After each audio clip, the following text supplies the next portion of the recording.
Bien, jóvenes, vamos a continuar con el octavo caso. El octavo caso es cuando el gerundio aparece después de una preposición.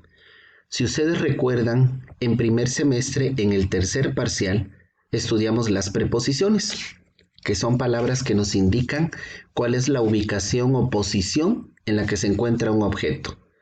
Si ustedes recordarán, las preposiciones son in, on, at, between, among, in front of, on the corner, behind, next to. ¿Sí? Todas estas preposiciones nos indican lugar o posición en el que se encuentra un objeto. Pero también hay preposiciones de tiempo, como las que vamos a ver a continuación. La preposición before significa antes y la preposición after significa después. En el primer caso dice la oración, before eating, wash your hands, que significa antes de comer, lávate las manos. En nuestro segundo ejemplo tenemos after eating, brush your teeth, después de comer, lávate los dientes. Aquí nuevamente nos podemos preguntar, ¿por qué si el verbo eating está terminando en ing, en español no tiene la terminación ando yendo? Bien, la respuesta es muy sencilla. Existe una regla en el idioma inglés que nos dice que si vamos a escribir un verbo después de una preposición, el verbo se debe de escribir en gerundio, pero el significado en español va a seguir siendo normal, es decir, no vamos a agregarle ando yendo. Por lo tanto, no debemos de pensar que dice antes de comiendo o después de comiendo, sino es antes de comer y después de comer, aunque tenga ing el verbo. Después en el tercer caso dice I'm tired of doing projects. Estoy cansado de hacer proyectos. ¿Cuál es el motivo por el cual al verbo do le tuvimos que agregar el gerundio ing? Pues que le antecede la preposición of. En la oración número 4 dice, she insisted on coming back at home. Ella insistió en regresar a casa. On es una preposición y eso obliga a que el verbo come back tenga que conjugarse en gerundio y quedar como coming back. También la preposición for nos obliga a que el verbo play tenga que ser playing, como en el caso de la oración 5 que dice, this is not a right place for playing. Este no es un lugar correcto para jugar. No dice para jugando, dice para jugar. Y el último ejemplo dice, they were in prison 5 years for robbing in a bank. Ellos estuvieron en prisión 5 años por robar en un banco. ¿Sí? Entonces, aunque robbing aparentemente diga robando, realmente es robar. Vamos ahora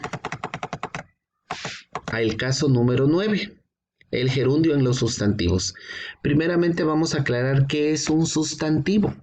Un sustantivo es el nombre propio que puede tener una persona o cualquier objeto. Podemos decir el vaso, la licuadora, el cuadro, el pizarrón, la computadora, el celular, la camisa, la cortina, la casa, la sala, ¿sí? Todo lo que existe y tiene nombre propio, eso es un sustantivo. Hay sustantivos que se forman con el gerundio. Por ejemplo, en la primera oración, nosotros vemos que en negritas dice living room. ¿Sí? No podemos decir que es un cuarto viviente o que alguien está viviendo en el cuarto, no. La palabra living room es una palabra compuesta que significa la sala de una casa. Por eso la oración dice, my uncles are talking in the living room. Mis tíos están platicando en la sala. En el segundo caso dice, you have to improve your spelling. Spelling, si vemos el verbo spell, solito significa deletrear, pero ya la palabra spelling es una palabra compuesta que significa ortografía. En la tercera oración podemos decir que todos sabemos que el verbo open significa abrir, ¿sí? A veces le decimos a una persona, please open the door, por favor abre la puerta. Pero si yo hago una palabra compuesta que diga the opening ceremony, me estoy refiriendo a la ceremonia de apertura, a la inauguración de un evento. En este caso mi oración dice, I liked the opening ceremony of the Olympic Games.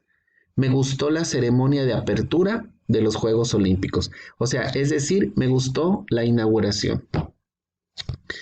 Luego dice en el número 4, in this river, fishing is prohibited. En este río la pesca está prohibida. Sabemos que fish es pescado y que fishing como verbo podría significar pescando, ¿sí? Pero en este caso no estamos diciendo que alguien esté pescando, o sea, no está alguien llevando a cabo la acción, sino que lo estamos usando como sustantivo, la pesca. Sophie didn't do the cleaning. No podemos decir o pensar que dice Sofía no hizo la limpiando, sino que decimos Sofía no hizo la limpieza. Sí, entonces, aunque ya sabemos que clean es limpiar y que cleaning como verbo podría ser limpiando, en este caso está como sustantivo de cleaning, la limpieza. Y por último dice my brother take swimming classes on Saturdays. Mi hermano toma clases de natación los sábados.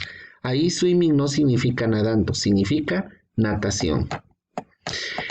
En el caso del número 10, vemos cómo el gerundio también interviene en adjetivos. Por ejemplo, interesting, interesante, boring, aburrido o aburrida, outstanding, sobresaliente, amazing, sorprendente, fascinating, fascinante, ¿sí?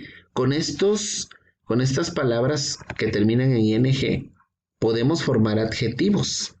Por ejemplo, en el primer caso dice, that girl looks very interesting. Esa chica se ve muy interesante. The movie was very boring. La película estuvo muy aburrida. Recordemos que un adjetivo es una palabra que califica al sustantivo. Cuando te van a presentar a una chica, tú tienes curiosidad y preguntas, ¿cómo es esa chica? Y te dicen, es alta, delgada, blanca, buena onda, lacia, china, cabello corto, inteligente, amable, amigable. Todos esos calificativos son adjetivos. Después dice, George has always been an outstanding student. Jorge siempre ha sido un estudiante sobresaliente. New York City has amazing places to visit. La ciudad de Nueva York tiene lugares sorprendentes para visitar. Y la última dice, Paris is a fascinating city. París es una ciudad fascinante. Me voy a regresar tantito al caso número 9 para decirles que a partir de aquí es donde ustedes van a elaborar su presentación. ¿Por qué del 1 al 8 no? Porque solo es un repaso de lo que ya hemos visto. Pero el caso número 9 es algo nuevo. Entonces aquí sí, ustedes tienen que crear sus oraciones para que practiquen el caso 9. Asimismo, el caso 10, que es el que acabamos de ver de adjetivos. Y bien, vamos ahora al último paso, que es el caso 11, en sujetos de oración. Miren chicos, nosotros estamos acostumbrados a que el sujeto por lo regular es una persona. Cuando vamos a hacer una oración siempre decimos, Eva come dulces, Mari tiene novio, mis amigos y yo estamos jugando Free Fire. Pedro y Juan están entrenando voleibol en este momento. Siempre utilizamos personas para indicar el sujeto de la oración. Sin embargo, es necesario que ustedes sepan que no todas las oraciones van a tener como sujeto a una persona que puede ser María, Juan o Enrique, sino que puede ser que un verbo se transforme en un sujeto. Por ejemplo, si yo ahorita fuera a una tienda a comprar una cajetilla de cigarros, yo me voy a encontrar con una oración que va a traer como sujeto una acción. Esa cajetilla dice, fumar puede ser causa de cáncer. No está diciendo la cajetilla, María fuma, Enrique fuma, Juan Carlos fuma, sino se está refiriendo en general a que quien haga esa acción le puede ocurrir contraer un cáncer, ¿sí? Entonces, cuando un verbo se coloca al principio de la oración y va fungiendo como sujeto, se debe de poner en gerundio.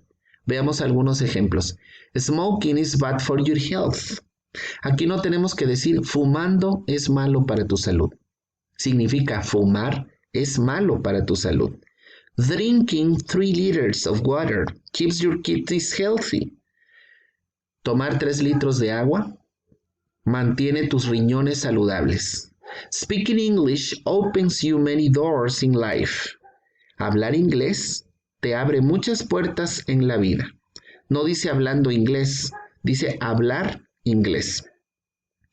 Working over 8 hours is not good for a human being. Trabajar más de 8 horas no es bueno para un ser humano. Y por último dice, riding a bicycle is what Mr. Cancino likes the most. Andar en bicicleta es lo que más le gusta al maestro Cancino. Dice, en ese tipo de oraciones las palabras en gerundio no están actuando como verbos, sino como sujetos, ya que no nos estamos refiriendo a una persona en especial, sino a toda aquella persona que lleve a cabo esa acción. Es decir, no estamos diciendo Pedro está trabajando, Enrique está hablando inglés, Juan está andando en bicicleta, no, sino que utilizamos la forma general para indicar la acción, ¿sí? Al decir speaking English, no significa que alguien esté hablando inglés, significa que hablar inglés te abre muchas puertas. Al decir working over 8 hours, no estamos diciendo Juan está trabajando más de 8 horas, decimos trabajar más de 8 horas no es bueno. O sea, estamos tomando como sujeto a la acción, ¿sí? Y muchos dirán, bueno, ¿y si el verbo ya no es verbo? Entonces, ¿dónde está el verbo? Por ejemplo, vamos a tomar como guía la oración que dice, Speaking English opens you many doors in life. Speaking, aunque lo vean en gerundio, no está actuando como verbo. Ya dijimos que está actuando como sujeto. ¿Y quién sería el verbo entonces? Porque toda oración debe de llevar un verbo. Ah, pues en ese caso, open es el verbo. ¿Sí? En el caso que dice working over 8 hours is not good for a human being. Si working ya dejó de ser verbo porque ahora es sujeto, entonces ¿quién es el verbo? El verbo sería is not good. ¿Sí? Is. ¿De dónde proviene is? Del verbo to be. ¿Ok? Si yo me regreso tantito al ejemplo que dice drinking 3 liters of water keeps your kidneys healthy. Si drinking ya no es verbo, ¿quién es ahora el verbo? Es keeps, que es el verbo mantener. ¿Sí? Entonces, la oración sigue teniendo verbo, solamente que los verbos que están al principio ya dejaron de ser verbos para transformarse en sujetos de oración. Y por último, vamos a ver cómo vamos a hacer nuestra presentación. Pues ya dijimos que vamos a hacer 2 casos, 2 oraciones del caso 9, que son sustantivos. Luego 2 oraciones con el caso número 10, que es cuando utilizamos adjetivos. Y las últimas 2 oraciones las vamos a estructurar tomando en cuenta el caso 11, que es cuando el gerundio se utiliza en sujetos. ¿Ok? Aquí les dejo la imagen para que la vean de cómo van a hacer su presentación.